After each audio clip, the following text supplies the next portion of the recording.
Всем привет и добро пожаловать на мою любимую кухню, где мы с вами готовим быстро, вкусно, недорого в основном, но самое главное полезно. И сегодня я с вами хочу поделиться одним элементарным, таким простым рецептом. По-моему, у меня еще не было в моей копилочке ни одного такого простого. Я сегодня вспомнила о нем, потому что у меня не было времени что-либо готовить на ужин. Этот рецепт я вам сейчас расскажу. Он называется, да простят меня немцы за мое произношение, Flammkuchen. Его мне когда-то рассказал мой немецкий зять, кстати, до того, как он стал вегетарианцем. В общем, это уже другая тема, и сейчас я вам его обязательно покажу. Но хочу еще рассказать пару слов об истории этого рецепта, который немцы так любят и подают во всех ресторанах. Но изначально этот рецепт был французским. Я не буду портить их произношение, и я не хочу произносить на французском, потому что если на немецком у меня коряво получилось, то на французском вообще не могу. Короче говоря, этот рецепт родился в 18-19 веках, и это был как бы пробный такой вот пирог. Женщины в деревнях, они испытывали, когда температуру печи, до того, как они ставили туда выпекаться хлеб, они делали лепешку с какими-то там остатками, что у них было со вчера, и вставляли в эту печь. И эта лепешка должна была прямо в этом пламени минуту-две стать готовой. И тогда температура печи была совершенно потрясающей. В переводе, опять же, в моем таком недословном, а каком-то корявом, это будет звучать как пирог в пламени.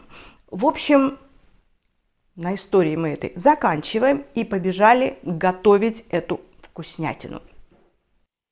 Для приготовления нашего легкого, быстрого, простого блюда нам сегодня понадобится противень, который я застелила пергаментом, 2 лепешки, одна у меня тортилась цельнозерновая, а вторая для мужа немножко потолще, тоже цельнозерновая, но такая как для пиццы. Маленькое полотенечко, силиконовая лопатка, 300 грамм тертого любого сыра, 250 грамм сметаны, 2 большие луковицы, которые я порезала, вот видите, полукольцами, и 500 грамм бекона, который также порезан мелкими квадратиками. Вот эти ингредиенты нам сегодня понадобятся для этого блюда. Естественно, я взяла 2 противня, на котором я буду выпекать свою тортилась, и на втором моего мужа, на цельнозерновой такой вот лепешке для пиццы. Ну что, приступаем готовить. Нашу лепешку мы должны с вами обильно покрыть сметаной. У меня сметана 18%. Я немножечко оставляю для второй лепешечки, а эту смазываем обильно сметанкой.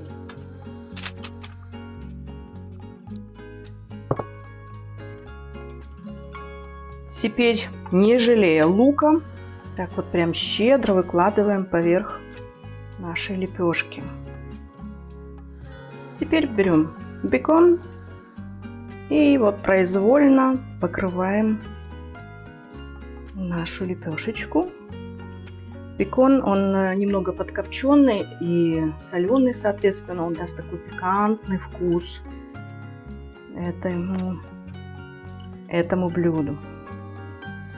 Покрываем тоже все так обильненько, не жадничаем. И в завершении наш последний ингредиент – это тертый сыр. Тоже так хорошенечко все это покрываем, посыпаем. И наша первая лепешечка готова.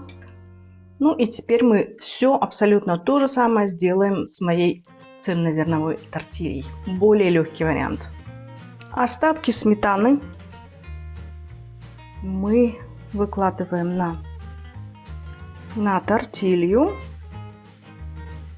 этой сметаны. Конечно же, на тортилью пойдет гораздо меньше и сметаны, и бекона, потому что Это тонюсенькая такая лепешечка, но будет точно так же вкусно и полезно. Выкладываем лук. Лука тоже будет много, потому что он придает такую сочность этому блюду. Очередь для бекона. Бекон, он, видите, он с прожилками, и здесь также есть и сало. И это тоже очень хорошо. Бекон даст вот эту вот всю вкусовую гамму дополнительную. Будет очень даже и сытно, и полезно. И такой более легкий вариант, чем ту, которую мы сделали первой. Ну и последний штрих – это тертый сыр.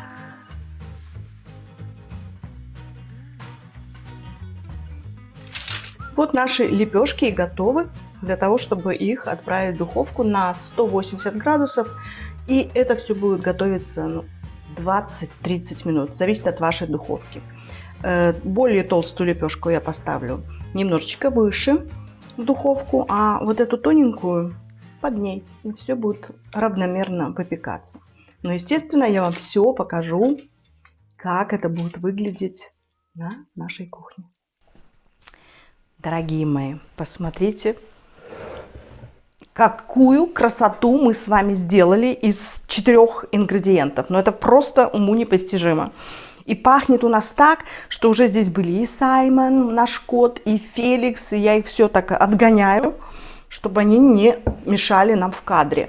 Вот этот вариант, который я сделала для моего мужа, на вот такой вот, как для пиццы, лепешка для пиццы, которая тоже цельнозерновая, то есть она тоже полезная, но она потолще. Для людей, которые хотят постройнеть, или же на кето находятся, или же на системе безуглеводного питания, я сделала вот такую вот на тортилос. Короче, тут теста практически вообще нет.